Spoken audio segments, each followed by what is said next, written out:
What is up, you guys? It's your girl Kayla, and I'm back with another video. If you're new here, welcome. If you're returning, thank you so much for coming back and joining in.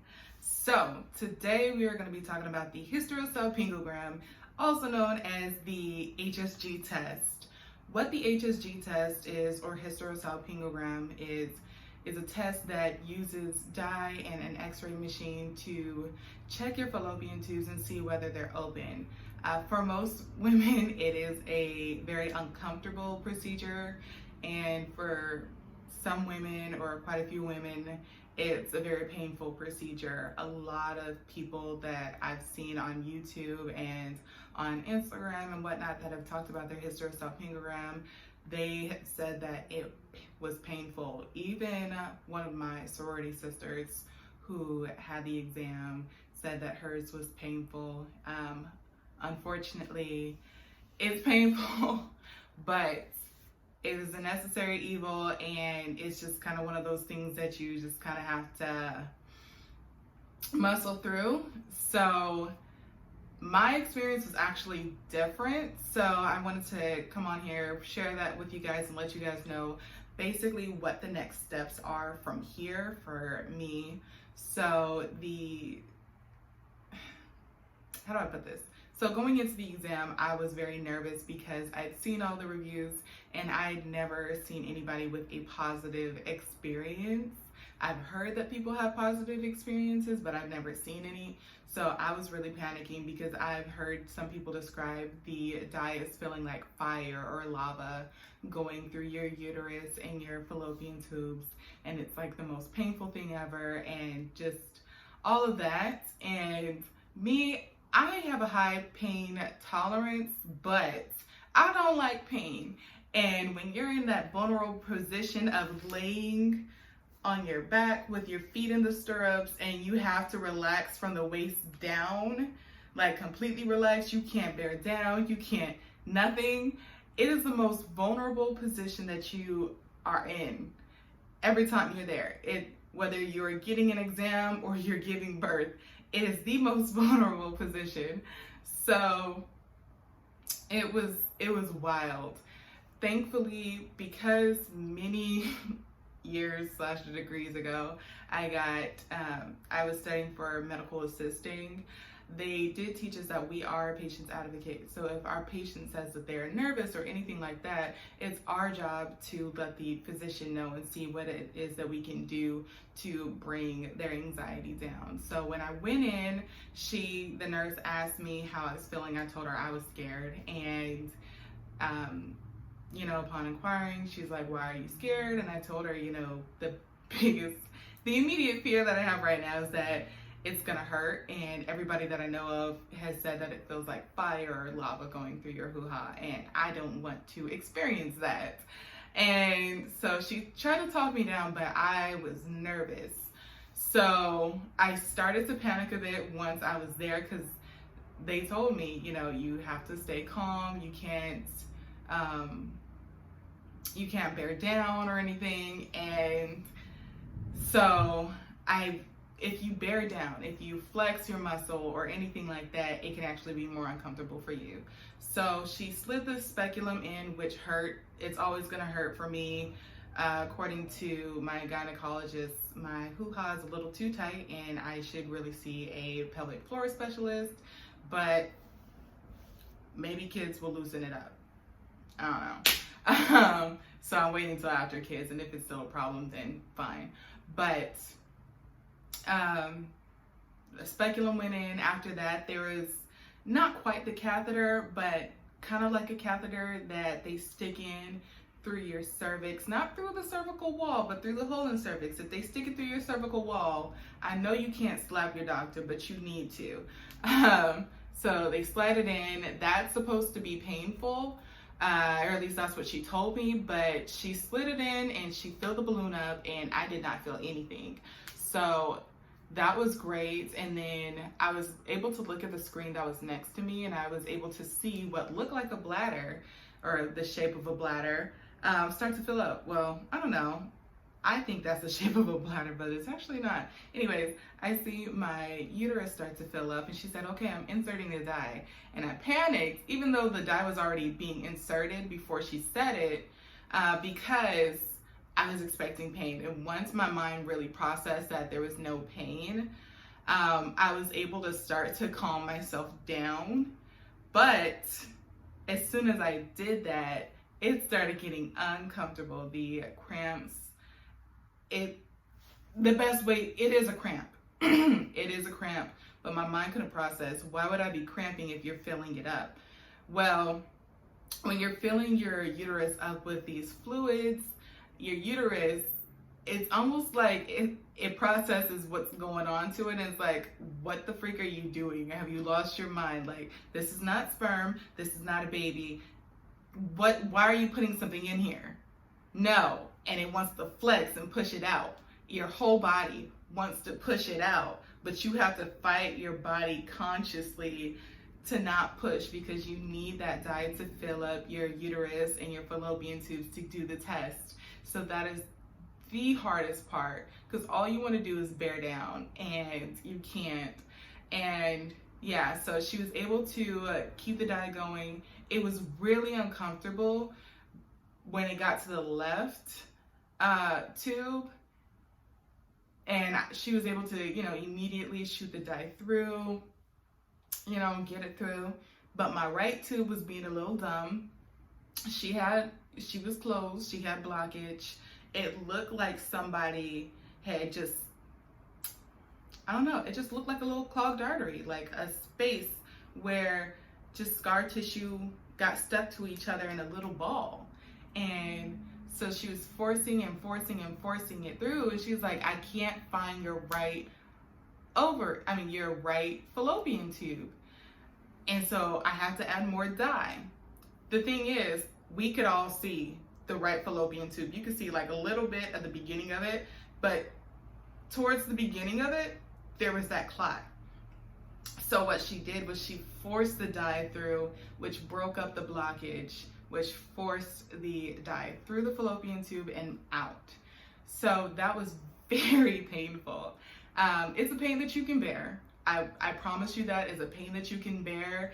And as soon as it's through, your body just calms back down. But it was immense pain. Like, I sounded like I was giving birth. I was breathing so hard and just, I can laugh about it now since today's Sunday and I got it done Friday afternoon, but I was not laughing then. I was crying. It hurt. But she opened up my tube, which was a huge thing. So at this time, I didn't fully know that. Like, I knew, but I wasn't medically trained to read those. Like, I can read them, but I don't have a license to read it. So, she finished and she's like, are you okay? Blah, blah, blah. The doctor and the nurse were so great. They both rushed to my side once everything was done and were just patting my arms and just like, are you okay? Just breathe. It's okay. It's okay. It's over. Like, the cramps should start going away and blah, blah, blah. And just like breathing with me and calming me down because it was so intense. And so I apologize because I'm like, I'm not a big baby. I don't cry like this, like, at all. I have dislocated my shoulder and not cried. Like, I don't know what's going on with me, but my hormones is tripping. So I calmed myself down and I told him, I was like, yeah, the cramps are going away. They go away like that, but they will come back. So once I calmed down, I'm wiping my eyes. She's like, do you want your results? I was like, yeah, I want my results, because if not, I have to wait for my RE's office to call me, and they take so long to call me back. So I'd have to wait all that time for them, and I'd really be nervous not knowing if my tubes were open or not for sure.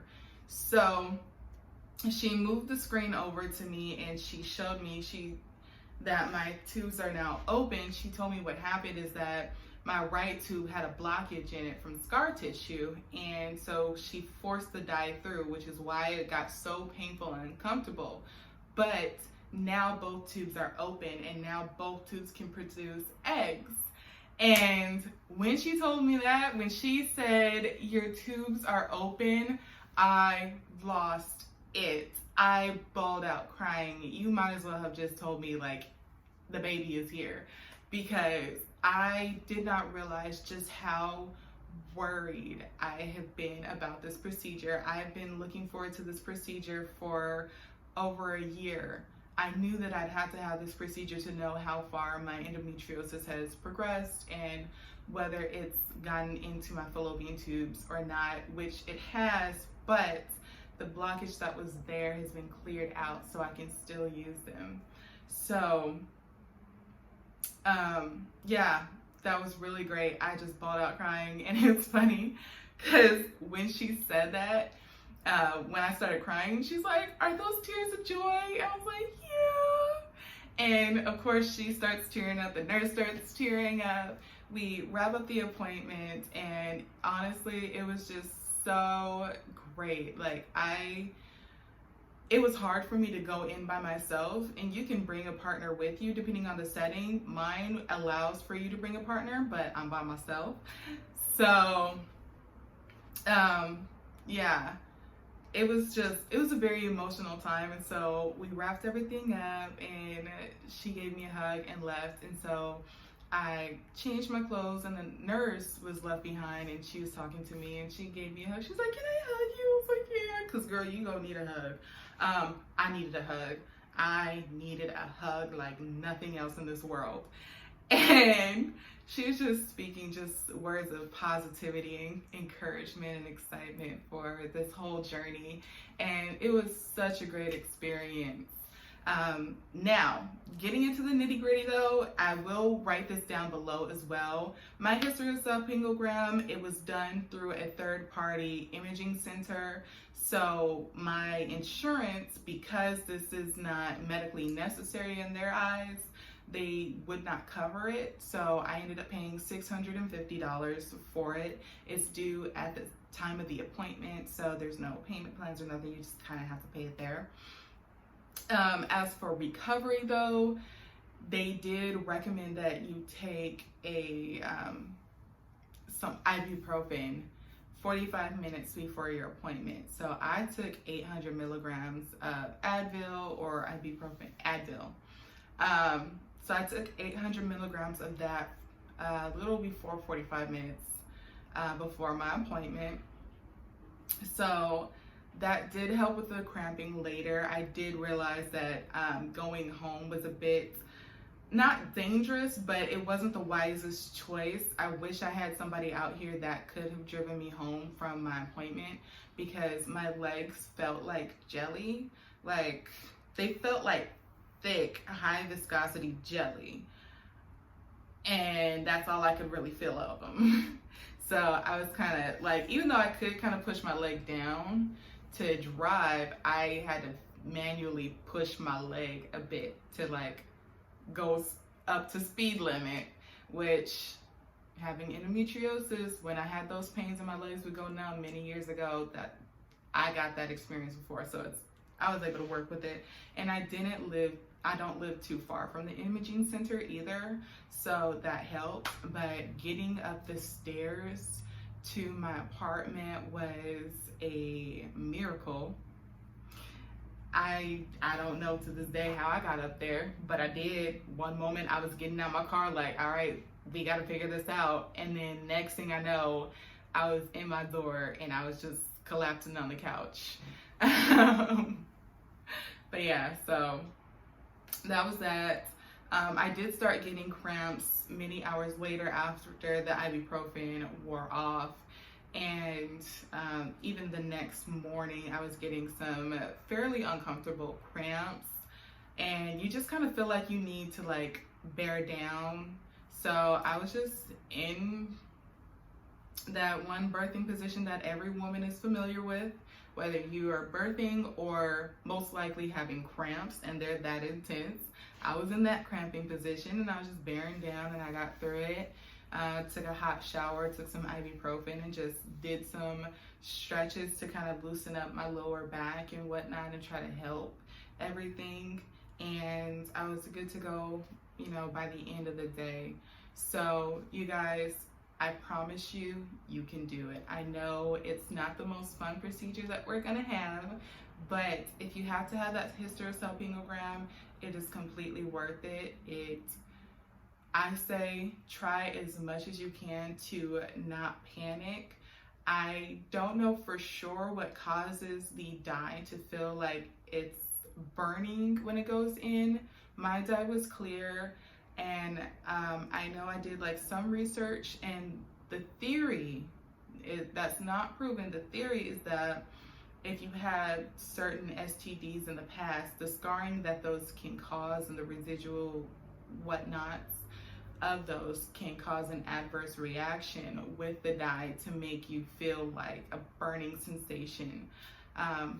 But since I've never had that, I haven't had any STDs, I can't really say like, oh, this is true or not. You know, I don't know, and it's just a theory, and it's kind of hard to believe that many people, a large majority of people who have that pain and that sensation, are positive for that STD or have tested positive for that STD. Yeah, so I feel like there's a lot of other factors that they haven't researched yet. So unfortunately, right now, it's more so like a lottery system where we don't know if it's gonna hurt or not. But I can promise you this, it is a very, very, very quick procedure. The uncomfortable feeling is very quick. You can get through it, you can breathe through it, try to go to your happy place. That's where I was going, and my happy place just had me getting a really, really, really long hug from my favorite person. So I promise you though, it's wonderful.